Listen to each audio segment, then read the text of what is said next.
Today is Friday, Parashat Chayei.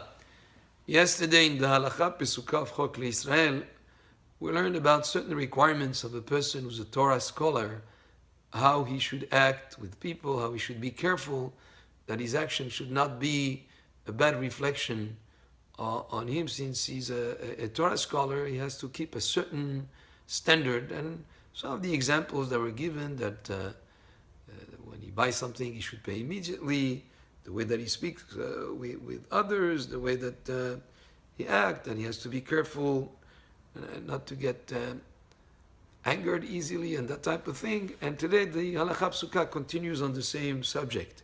Vechen, and also, im digdek echacham al atzmo, if the sage, the Torah scholar, was exacting with himself, he was meticulous to be acting in a certain way, v'haya diboro benachat im habiriot, and his speech is gentle with people, v'dato me'orevet imahem, and his mind is involved with people, he gets along with people, he's involved with them, kablam besever panim yafot, and he receives them with a cheerful face,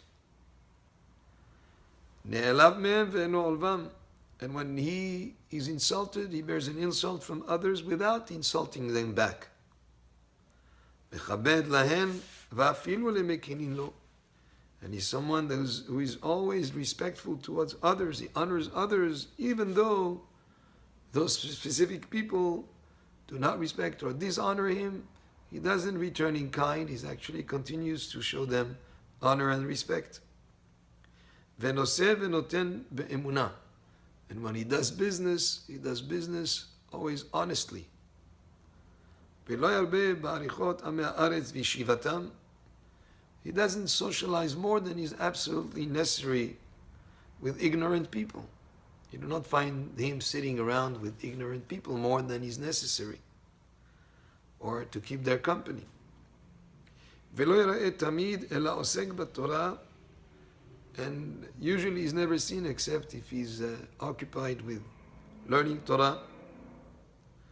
Atuv betzitzit, muchtar betfilim, or if he's wrapped in tzitzit and crowned with tefillin.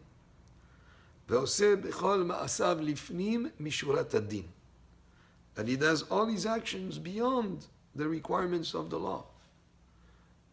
There are certain situations where a person could be entitled to certain things, and he forgives. He doesn't go by the strict requirements of the law. He's forgiving.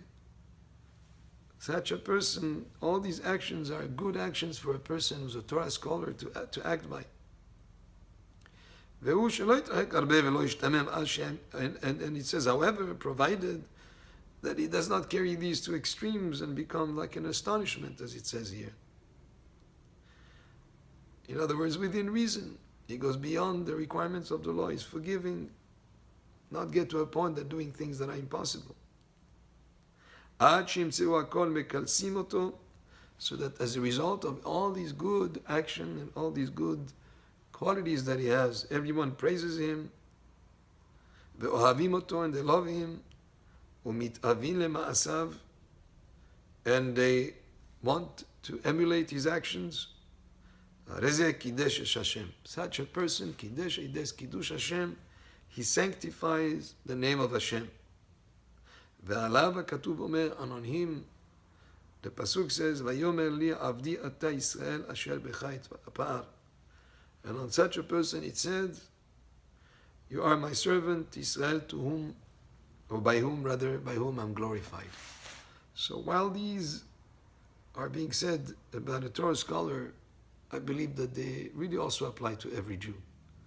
Every Jew has an obligation to act in these beautiful character traits that we described here, because society around us expects from us, the Jewish people, a standard of ethics, a standard of behavior, a standard of character traits that is beyond what is average.